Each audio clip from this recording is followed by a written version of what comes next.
का एक बार फिर से स्वागत है। आज हम एक नए टॉपिक के बारे में डिस्कस करना चाहेंगे जिसका नाम है हाइपरमेनोरिया या फिर जिसको बोल सकते हैं मेट्रोमेनोरेजिया। जो हमारी प्रकृति होती है वो हमारे बच्चेदानी को हर महीने बच्चा पैदा करने के लिए तैयार करती है। तो उसमें एक लेयर तैयार होती है जो वो हर 28 दिन पर शट ऑफ होकर गिर जाती है।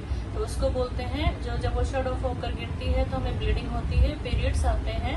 जब वो पीरियड बहुत ज्यादा आ जाते हैं, मतलब 5 से 7 दिन से ज्यादा आ जाते हैं या फिर महीने में बार बार होते हैं, एक महीने में 1 से ज्यादा बार हो जाते हैं, तो उसको बोलते हैं हाइपरमेनोरिया या फिर उसको बोलते हैं मेट्रोमेनोरेजिया। कई बार ये ब्लीडिंग 80 ml से ज्यादा हो जाती है तो बहुत ही चिंता का विषय बन जाती है। लेकिन इसके कुछ नेचुरल कारण है जिसमें हमें टेंशन लेने की जरूरत नहीं है, जिसमें हमें किसी डॉक्टर के पास जाने की जरूरत नहीं है। तो हम बात करेंगे कौन कौन से वो नेचुरल कारण है। नेचुरल कारण सबसे पहले आता है मीनार्के।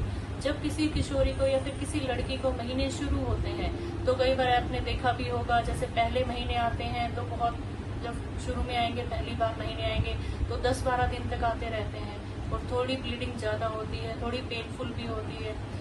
तो ये कोई चिंता का विषय नहीं है, ये एक नॉर्मल फिनोमिना है, क्योंकि उस टाइम पे आपकी जो बच्चेदानी होती है वो तैयार हो रही होती है। तो उसको अपनी लाइन पे आने में, उसको अपने सही सुचारू रूप से काम करने में थोड़ा समय लगता है। तो उसमें आपको किसी डॉक्टर के पास जाने की जरूरत नहीं है, कोई ज्यादा कंसर्न की बात नहीं होती है। सेकंड हम बात करेंगे मीनोपॉज की। जब महीने बंद होने वाले होते हैं, हमारी बच्चेदानी धीरे धीरे सिकुड़ती जाती है। बच्चेदानी का जो फर्टाइलाइजेशन होता है, जो फर्टाइल प्रोसीजर होता है, वो धीरे धीरे खत्म होने लगता है। तो भी बच्चेदानी को अपने सुचारू रूप से काम करने में दिक्कत आती है। तो इस टाइम पे भी महिलाओं को काफी दिक्कतें होती हैं। उसके महीने 2-2, 3-3 महीनों में आते हैं, जो पीरियड होते हैं वो डिस्टर्ब होते हैं, कई बार एक्सेसिव ब्लीडिंग भी होती है।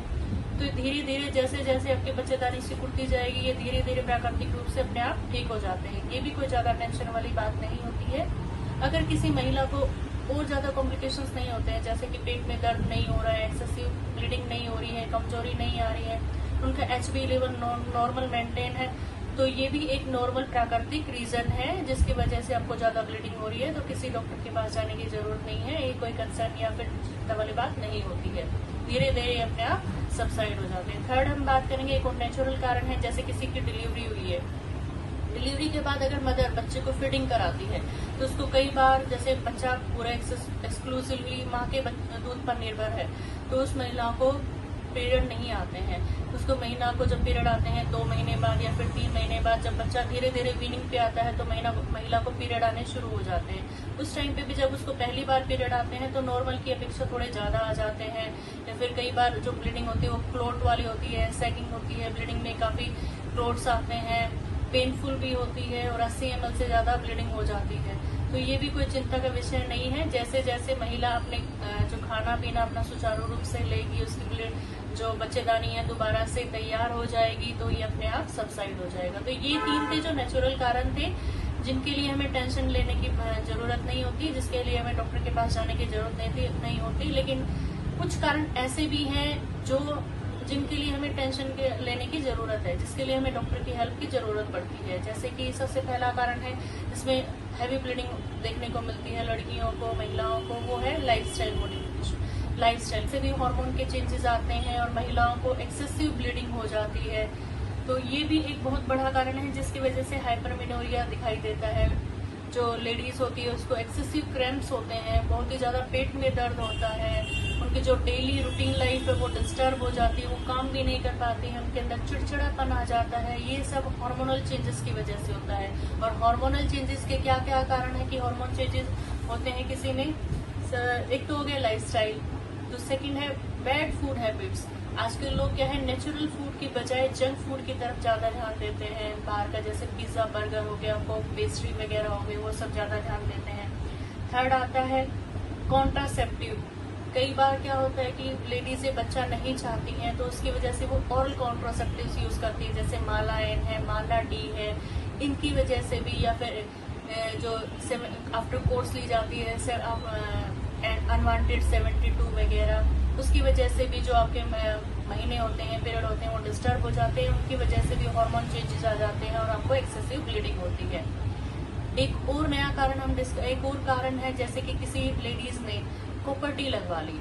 कोपर्टी के बाद भी हमने देखा है कि उनको पेनफुल पीरियड होते हैं, उनको लोअर एब्डोमेन पेन रहता है और उनकी ब्लीडिंग जो है एक्सेसिव हो जाती है। तो ये भी एक कारण है हाइपरमेनोरिया का, जो हमने लेडीजों में काफी टाइम देखा है। कई बार क्या होता है कि लेडीज को पट्टी ना लगवा के माला डी ना खा करके एक इंजेक्शन आता है जो 3 साल के लिए, 5 साल के लिए, फिर 10 साल के लिए लगाया जाता है, जिसका नाम है डेम्पा, जो IM लगाया जाता है लेडीज के लिए ताकि उसको बच्चा ना लगे। तो इसका भी काफी साइड इफेक्ट्स होते हैं इस इंजेक्शन से भी। इसकी वजह से भी हाइपरमेनोरिया या फिर मेट्रोमेनोरेजिया या फिर आप कह सकते हैं कि एक्सेसिव ब्लीडिंग देखी गई है। ये भी एक बहुत बड़ा कारण है। तो जो सब मैंने कारण आपको बताए गए हैं, कोशिश कीजिए इन सबका प्रयोग आप ना करें। ये सब इनके साइड इफेक्ट्स बहुत ज्यादा है। तो हम जनरली पेशेंट्स को बोलते हैं कि आप इन सब कॉन्ट्रासेप्टिव्स का यूज कम से कम करें, हो सके तो ना ही करें।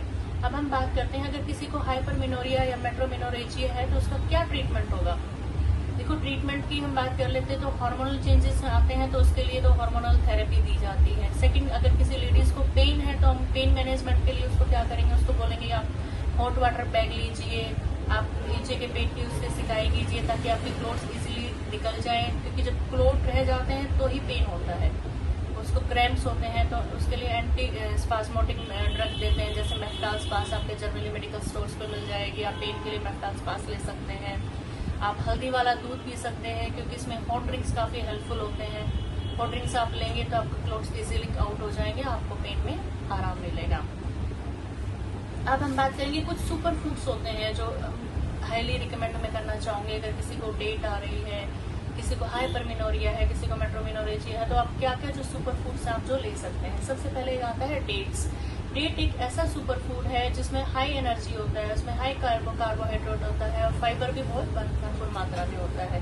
तो जब आपके पेट को फाइबर मिलेगा तो आपकी जो गट हैबिट्स है, आपका जो स्टमक है इजीली क्लीन होता रहेगा, आपको स्पास्मोटिक पेन नहीं आएंगे, आपको क्रैम्प्स नहीं होंगे, आपको ब्लोटिंग नहीं होगी, आपको कुछ हद तक रिलीफ मिल जाएगा।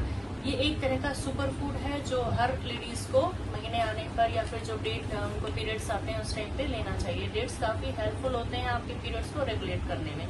सेकंड आता है एलोवेरा। एलोवेरा एक नेचुरल जो ड्रग का काम करता है। एलोवेरा जो आपका हार्मोन इम्बैलेंस हो गया है उसको काफी हद तक मेंटेन करता है। एलोवेरा को कैसे लेना है, आपको फ्रेश एलोवेरा लेना है, उसका जूस निकालना है और उसके अंदर हनी मिला के आपको डेली 30 ml तक 30 ग्राम तक आपको सेवन करना है। इससे आपका हार्मोन जो इम्बैलेंस हो गया है वो 3 से 4 महीने में बिल्कुल ठीक हो जाएगा।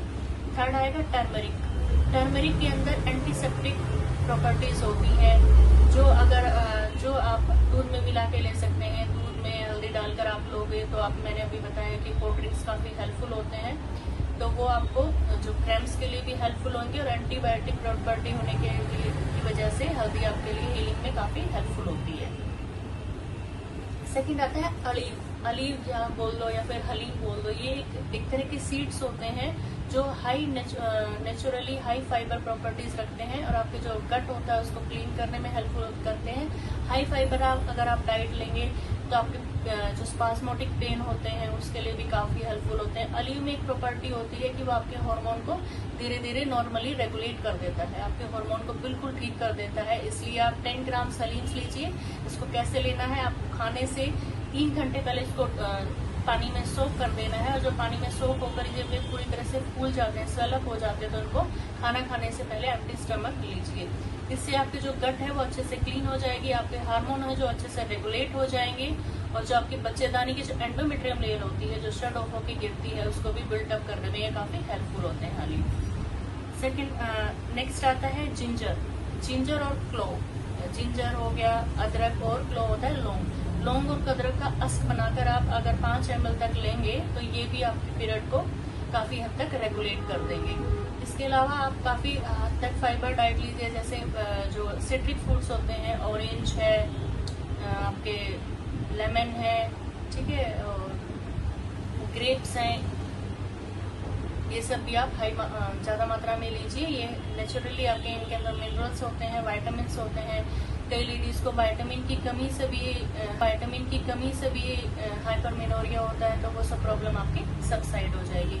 उम्मीद करती हूँ कि जो आज मैंने आपको बताया है हाइपरमेनोरिया के रिगार्डिंग वो आपको समझ आया होगा। अगर फिर भी आपकी कोई क्वेरी है तो आप हमें कमेंट्स करते हैं। देखने के लिए धन्यवाद, नमस्कार।